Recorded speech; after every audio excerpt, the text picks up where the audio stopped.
Sempre ouvi histórias sobre lobisomens quando era criança. No sertão do Ceará, onde cresci, essas lendas não eram apenas contos para assustar crianças. Eram advertências. Meu avô, um homem sério e de poucas palavras, jurava que tinha visto um em sua juventude. E meu pai dizia que conhecia gente que tinha sumido no mato e nunca mais voltado, deixando apenas pegadas enormes no chão seco. Eu não acreditava nessas coisas.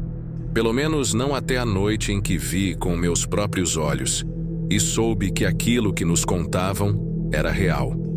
Meu nome é Jonas. E até hoje não sei dizer como sobrevivi àquela noite. A história começou quando eu ainda morava no interior, numa cidade pequena e esquecida pelo tempo. Meu pai, Olavo, era um agricultor honesto que passava o dia inteiro na roça. Nossa vida era simples, mas digna. Trabalhávamos duro para tirar nosso sustento do solo e, apesar das dificuldades, nunca nos faltava nada. Eu ajudava meu pai desde pequeno, junto com meu irmão mais novo, Tiago. Nós dois fazíamos de tudo um pouco. Limpávamos a terra, cuidávamos dos animais, colhíamos frutas no pomar e ajudávamos a vender os produtos na feira da cidade. A rotina era sempre a mesma, até que uma série de acontecimentos estranhos começou a perturbar nosso sossego. Primeiro, foram os animais. Uma noite, ouvimos um barulho estranho vindo do galinheiro. Quando meu pai e eu saímos para ver o que estava acontecendo, encontramos as galinhas todas espalhadas pelo chão, mortas, como se algo tivesse arrancado suas cabeças e deixado os corpos para trás. Não era obra de um cachorro ou de um lobo, pois nenhum deles mataria tantos animais e simplesmente os deixaria lá. Meu pai franziu a testa, mas não disse nada. Apenas pegou uma enxada e enterrou os bichos ali mesmo. Depois disso, as vacas começaram a desaparecer. Primeiro foi uma novilha, depois outra. A cerca estava inteira, sem sinais de arrombamento, e não havia pegadas no chão. Nós procuramos pelos arredores, mas não encontramos sinal algum dos animais. Meu pai, com o rosto sério, decidiu reforçar a segurança.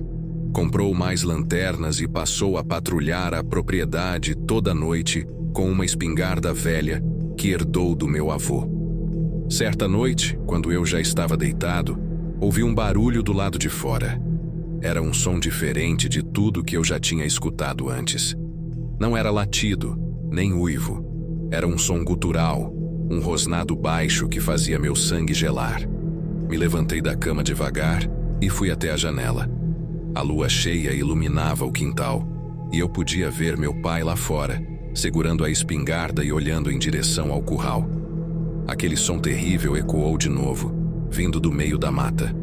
Eu nunca vi meu pai com medo antes, mas naquele momento ele estava pálido.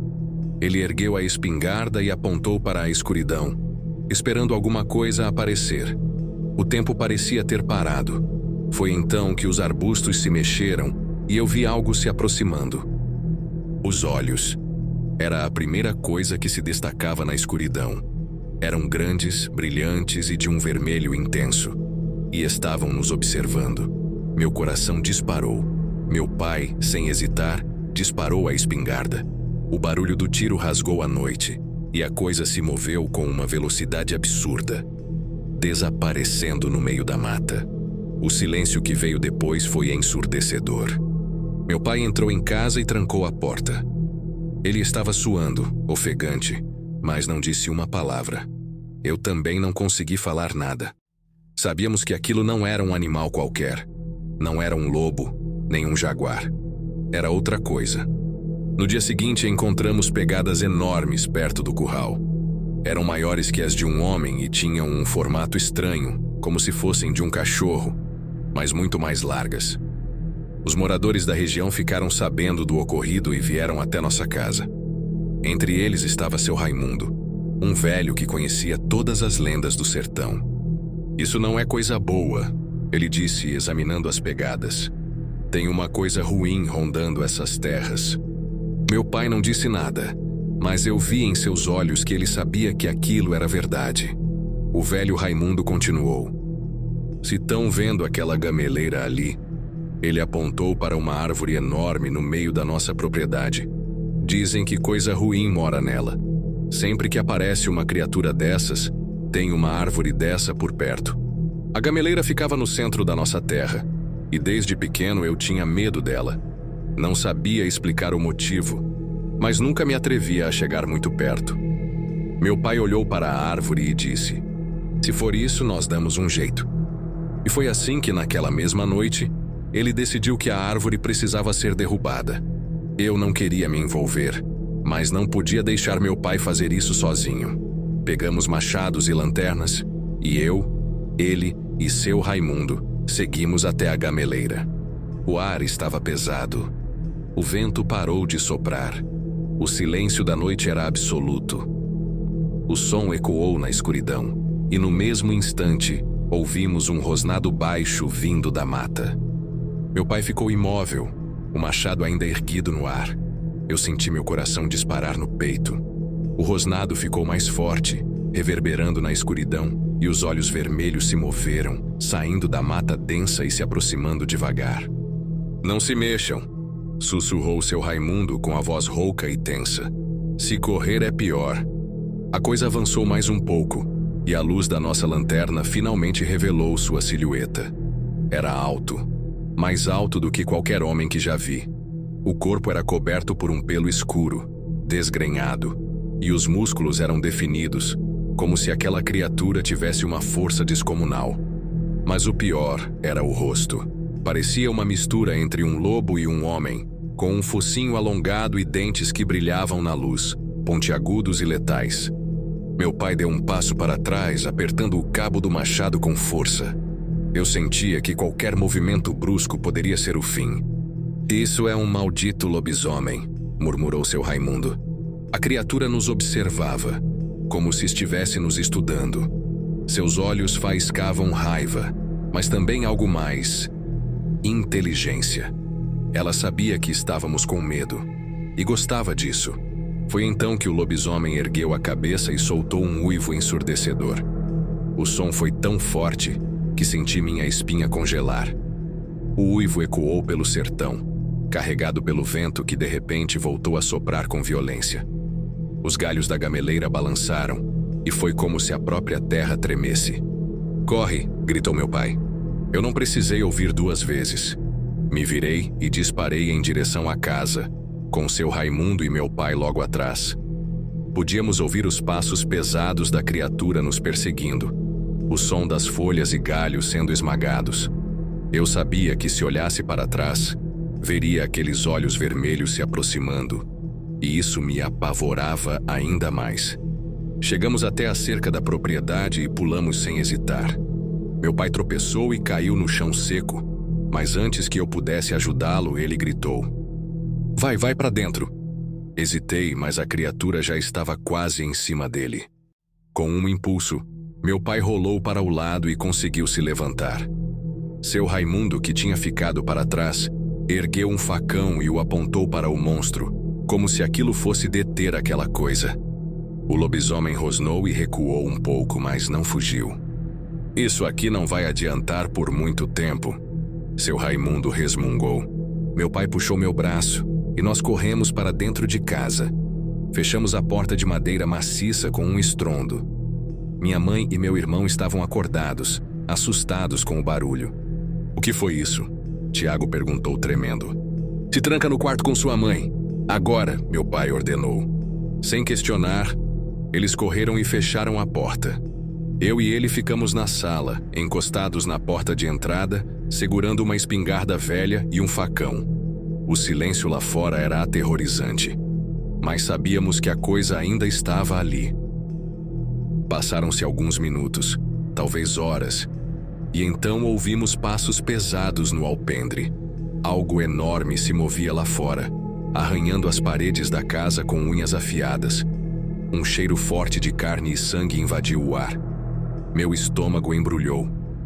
De repente, um estrondo. A criatura se lançou contra a porta, que rangeu com força. Meu pai ergueu a espingarda apontando para a entrada. Outro impacto. A madeira começou a rachar. "Se entrar, atira na cabeça", seu Raimundo disse, firme. Eu não sabia se aquilo funcionaria. Tudo o que ouvimos nas histórias era que só prata podia matar um lobisomem. Mas nós não tínhamos prata. Só tínhamos uma espingarda velha, um facão e a nossa fé. O terceiro impacto foi tão forte que uma das tábuas da porta se partiu. A luz da lua entrou pela fresta, e por ela, vimos aquele olho vermelho brilhando na escuridão. Meu pai não hesitou. Puxou o gatilho. O tiro ecoou, e a criatura soltou um urro ensurdecedor. Mas não caiu, não fugiu. Pelo contrário, pareceu ficar ainda mais furiosa. Ela golpeou a porta com mais força, fazendo farpas voarem para todos os lados. Não ia demorar muito para que entrasse. Tem que dar um jeito, eu gritei. Foi então que seu Raimundo pegou um saquinho de couro que carregava no pescoço. Dentro, havia um punhado de pó escuro. Ele fechou os olhos e murmurou algo que eu não entendi. Depois, jogou o pó contra a porta. Na mesma hora, a criatura recuou soltando um grunhido de raiva. "Sal", ele disse. "Esse desgraçado não gosta de sal grosso." Aproveitando a hesitação da fera, corremos até a cozinha, onde minha mãe guardava um saco de sal grosso para tempero. Pegamos punhados e espalhamos pela porta e janelas. O lobisomem rosnava do lado de fora, irritado, mas não tentava mais entrar. A noite foi longa. Ficamos acordados, ouvindo os grunhidos e uivos da criatura do lado de fora. Só de madrugada, quando o primeiro raio de sol surgiu no horizonte, tudo ficou em silêncio. Esperamos mais um tempo antes de abrir a porta. Quando saímos, não havia sinal do monstro, mas a porta estava destruída, o chão coberto de pegadas enormes. O cheiro de sangue ainda pairava no ar. Meu pai olhou para seu Raimundo. "Isso não acabou, né?" O velho balançou a cabeça. "Não, ele vai voltar. E da próxima vez pode trazer outros." Meu sangue gelou. A ideia de que não era apenas que talvez houvesse mais, me fez querer vomitar. Olhamos para a gameleira, intacta, como se nada tivesse acontecido. "Essa árvore tem que cair", meu pai disse. Mas sabíamos que não podíamos fazer isso de dia. Não podíamos chamar atenção. O sol podia ser nossa proteção, mas assim que a noite caísse, aquele inferno recomeçaria. E desta vez poderíamos não ter tanta sorte. A tensão pairava sobre nós como uma nuvem carregada de tempestade. O sol já estava alto, mas ninguém ali se sentia seguro. Meu pai olhava para a gameleira como se ela fosse um inimigo vivo, um monstro em si mesma. Seu Raimundo suspirou fundo, coçando a barba grisalha. "Se vamos fazer isso, tem que ser hoje", ele disse. "E tem que ser antes do pôr do sol." Eu engoli seco. A ideia de voltar para perto daquela árvore depois do que aconteceu na noite anterior me apavorava. Mas eu sabia que não tínhamos escolha. O lobisomem voltaria. Talvez não sozinho. Meu pai chamou alguns homens da vila para nos ajudar. Todos tinham escutado os uivos durante a madrugada. Alguns já suspeitavam do que se tratava, mas evitavam falar em voz alta. Superstição ou medo de tornar real aquilo que preferiam ignorar. Não importava. Quando meu pai explicou o que queríamos fazer, os mais velhos se entreolharam. Um deles, seu Miguel, um senhor de mãos calejadas pelo trabalho no campo, cuspiu no chão antes de falar. "Isso não é coisa que se mexe, Olavo. Tem coisa que é melhor deixar quieta." "Esperar o bicho vir arrancar a gente da cama?" Meu pai retrucou. Silêncio. Por fim, 5 homens concordaram em nos ajudar. Pegaram machados, enxadas e cordas. O plano era simples: derrubar a gameleira antes que a noite chegasse. Quando nos aproximamos da árvore, senti um frio estranho, apesar do calor escaldante do sertão.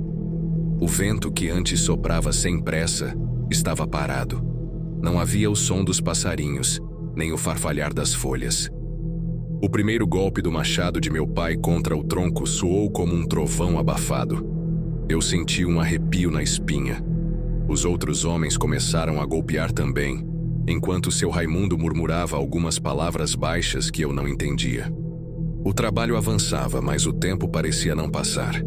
Quanto mais cortávamos, mais eu sentia que a árvore resistia, como se não quisesse cair, como se estivesse viva. Então algo aconteceu. Meu irmão Tiago, que tinha ficado afastado, soltou um grito sufocado. O chão tá tremendo. No mesmo instante, um cheiro forte e podre invadiu o ar. Um cheiro de carne estragada, de sangue seco. Meu coração acelerou. Rápido! Meu pai gritou. Os homens aumentaram o ritmo. O tronco da gameleira já tinha um corte profundo, mas a madeira era grossa e teimava em resistir. Então, ouvimos.